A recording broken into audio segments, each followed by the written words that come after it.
दोस्तों, कई बार देखा ये गया है कि किसी को बहुत मन्नतों के बाद एक पुत्र या एक पुत्री प्राप्त होता है और वो जन्म के कुछ समय में मर जाता है। और कई बार ये भी देखा गया है किसी का पुत्र या पुत्री 10 वर्ष या विवाह योग्य होने के बाद ही उसका मृत्यु हो जाता है, जबकि शिशु अवस्था से लेकर बालिग आयु तक उसके लालन पालन में कोई कमी नहीं रहती। उसे यदि कोई बीमारी हुई है तो आप उसी सड़ उसका उपचार भी कराया, फिर भी उसकी मृत्यु हो जाता है।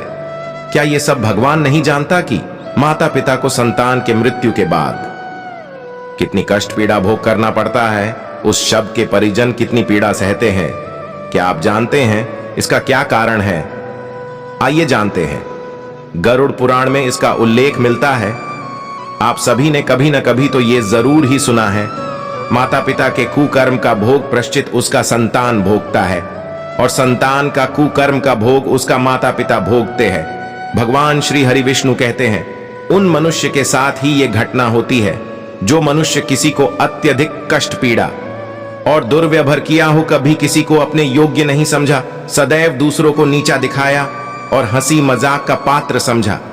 दूसरा वो लोग हैं जो किसी असहाय व्यक्ति को उचित राह दिखाने के बजाय उन्हें गलत राह पर छोड़कर उसका आजीवन मजाक का पात्र समझा है।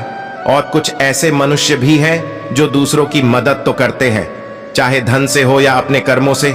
यदि धन से किसी को मदद करता है तो वे इतना ज्यादा ब्याज पर देते हैं कि बाद में लेने वाला व्यक्ति उसे चुका नहीं पाता है और देने वाला उस रीढ़ी का सब कुछ ले लेता है जो भी उसके पास बचा है, जैसे उसका घर, उसका जमीन का वो टुकड़ा।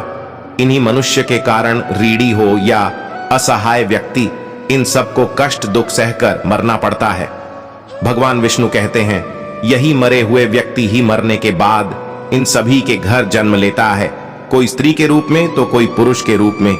ये संतान उनके घर उतना ही दिन रहता है जितने दुर्व्यवहार उनके साथ पिछले जन्म में किया गया है। यदि लंबे समय तक किसी को कष्ट दुख दिया है तो वो 10 या 12 वर्ष तक ही जीवित रहता है।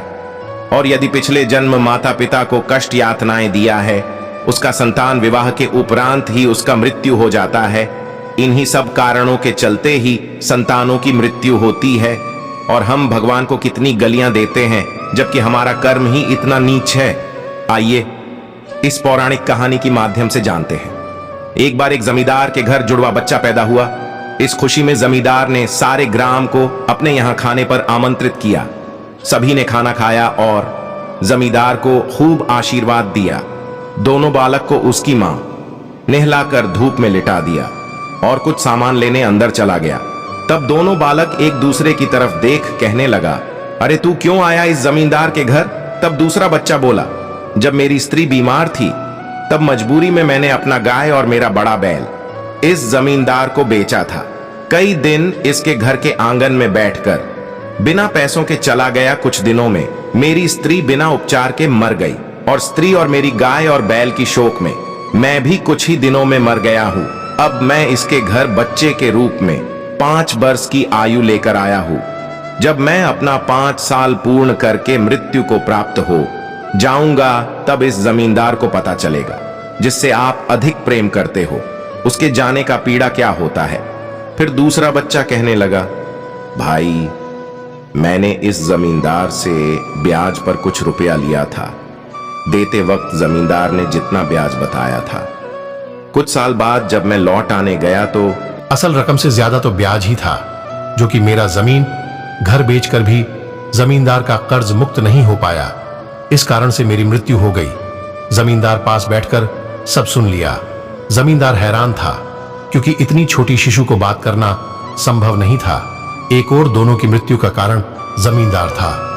जमींदार देर न करते हुए उन दोनों शिशुओं के पैर पकड़कर माफी मांगने लगा और कहने लगा, मुझे माफ कर दो। मेरी करनी के कारण आप दोनों मेरे पुत्र के रूप में आए हो। जो पाप मैंने किया है उसकी सजा मेरी पत्नी को मत दो।